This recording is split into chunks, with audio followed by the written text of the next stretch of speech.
Har du varit sjuk och fått karensavdrag på din lön? Då kan du söka ersättning på 804 kronor före skatt hos Försäkringskassan. Gör din ansökan på fk.se under mina sidor. Här fyller du i uppgifter om din arbetssituation, din arbetsgivare och när du har varit sjuk, dock inte tidigare än 11 mars. Du behöver också fylla i dina kontouppgifter för utbetalning av pengarna. Sen signerar du bara din ansökan och skickar in den, så får du pengarna på ditt konto inom 5 arbetsdagar. ኣብ ጉዳይ ፖሊስ ስደተኛታት ሽወደን ዝተራእየ ምፍልላይ ተኸቲሉ መንግስቲ ምስ መላፍንቱ ሓምላይ ሰልፊ ኣብ ወጥሪ ኣትዮም ከምዘሎዎ ተሓቢሩ መድሃኒት ኣንጻር ቫይረስ ኮሮና ካብ ዝኾነ እዋን ንላዕሊ ልዑል ተገዳስነት ከምዘሎዎ በዓል መዚ ኣብያተ መድሃኒት ሽወደን ሓቢሩ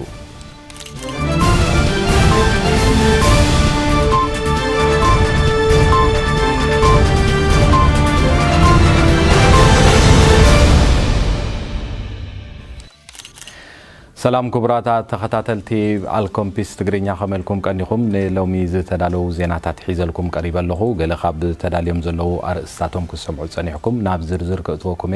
ብሩኽ ምክትታል ምስ ኣልኮምፒስ ትግርኛ ኣብ ቀረባ ግዜ ጉህድ ክኸውን ትጽቢት ዝግበረሉ ሃገራዊ ፖሊስን ሕግን ንምቕባል ስደተኛታት ኣብ ሽወደን ንምውሳን ዝካየድ ዘሎ ዘተ ኣብ መንጎ ሰልፍታት ሽወደን ብሓፈሻ ብፍላይ ከዓ ኣብ መንጎቶም ተላፊኖም መንግስታዊ ምሕደራ ዘካይዱ ዘለው ሰልፍታት ሰልፊ ሓምላይ ማለት ሚልዮ ፓርቲየት ከምኡውን ሶሻል ዴሞክራትን ኣብ ጉዳይ ምቕባል ስደተኛታትን ምጽራይ ነዳዲ ኣብ ዝምልከትን ስለዘይተሰማምዑ ሰልፊ ሓምላይ ኣብ መንግስታዊ ልፍንቲ ክእለ ይኽእል እዩ ዝብል ስግኣት ናይሎም መዓልቲ ዜና ዓብላሉ ኮይኑ ከም ዝወዓለ ተገሊጹ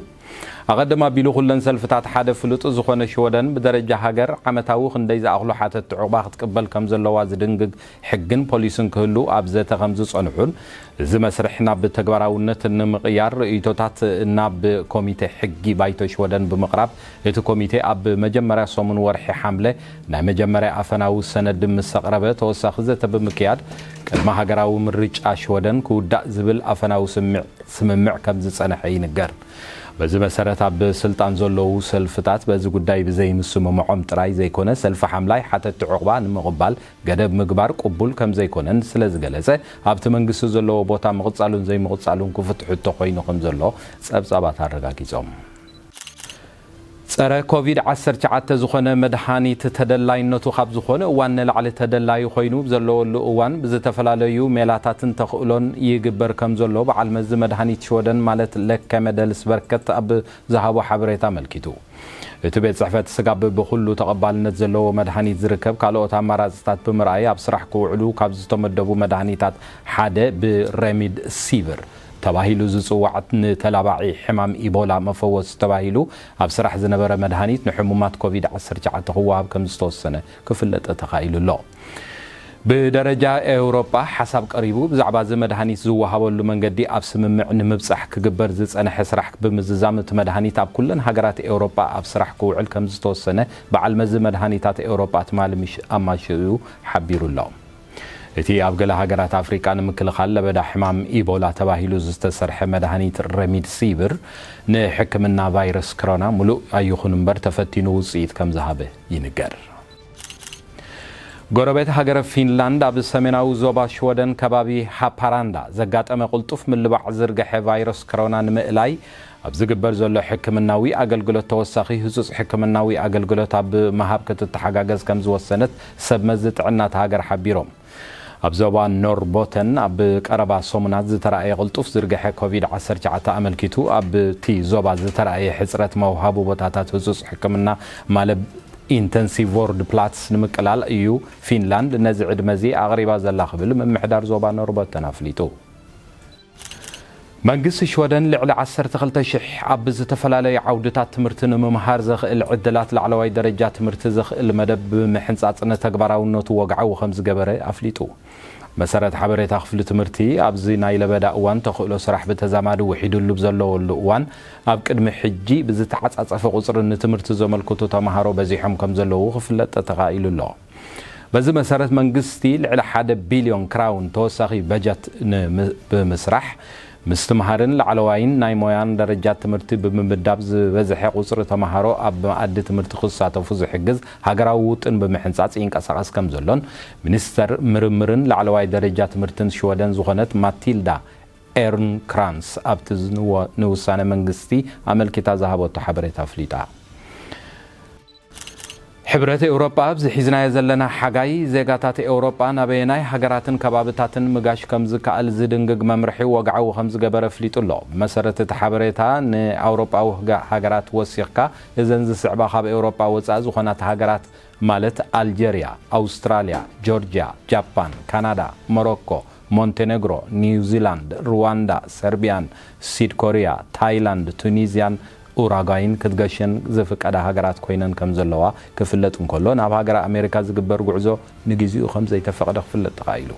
እቲ ሕብረት ብምውሳኽ ኣብ ሰሙን ሓደ ግዜ ብዛዕባ እዚ ጉዳይ እዚ ተወሰኽቲ ሓበሬታታት ከም ዝፍኑን ክሕብር እንከሎ እዚ ከምዚ ኢሉ እንከሎ ናብ ሃገራት ቻይና ንምጋሽ እውን ተወሳኺ ሓበሬታን ጥንቃቐን ከም ዝሓትት ኣብቲ ንንባብ ዝበቕዐ ወግዓዊ ኤውሮጳዊ ዜና ኣመልኪቱ ኣሎ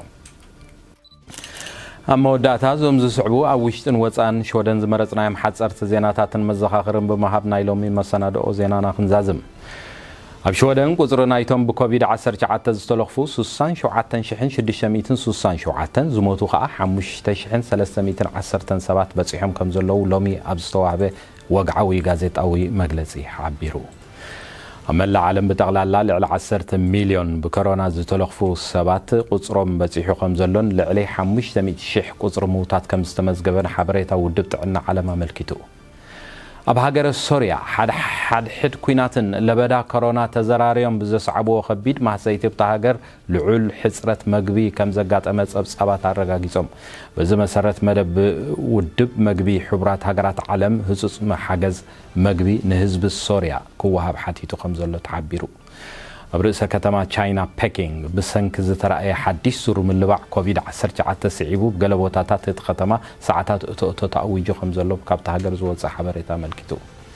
ጎረቤት ሃገር ኖርዌይ ካብ መጀመርያ ናይዚ ዓመት እዚ ትሒዙ ድርብ ዜግነት መሓዝ ከም ዝከኣል ብሰንኪ ዘውፅኣቶ ሓዲሽ መምርሕን ሕግን ስዒቡ ቁፅሪ ሓተቲ ዜግነት እቲ ሃገር ብልዕሊ 30 ሚእታዊት ከም ዝወሰኸ ጸብጻባት መንግስቲ ካብ ኦስሎ ብምጥቃስ ኣገልግሎት ዜና ተሓቢሩ مسفحفح لبدا خرونا يغزل أبزلو لؤوان شللتنتن مزناين حقاز سلزيكونه بفلايك أبزي أوان حقاين نايموقت أوانن أتو كورونا خنحلون مرح حقنا كنحلو بزقات أمزي نلابو إدنا بزريت محساب كاين الرسع عب كل من قصقاساتنا منغو سبات زهلونا رحكاتون كنحلو بزقات أمزن دازق آخرنا كاب زيد اللي شغرغرين شغلوتن تقوتيبكم رقاتن كذا زوترون كاب سب مزز وهابو حقنيا حبريتا ندا تتقومكم هيوتكم كتمرحو بزقات أمزن دازق آخر ዝኸበርኩም ተኸታተልቲ መደብና መደባትና ብሰፊሕ ንምክትታል ብፍላይ ካብ ዝእዋን እዚ ዝተፈላልዩ ሓበሬታታትን ብፍላይ ከዓ ናይ ስፖርት ዜናታት ኣብ ኣልኮምፒስ ድሕረ ገጽና ይወሃብ ስለዘሎ ኣልኮምፒስ ትግርኛ ድሕረ ገጽና ብምብጻሕ ተወሳኺ ሓበሬታታት ክትረኽቡ ከም ትኽእሉ በዚ ኣጋጣሚ እዚ እንዳሓበርና ንሎሚ ዝተዳለዉ ዜናታት ስጋብ ሕጂ ክትከታተልዎም ዝጽናሕኩም እዮም ኣብ ዝመጽእ ዘሎ ናይ ዜና ፈነወና ስጋብ ንራኸብ ሰላም ደሓንቀኒ እዩ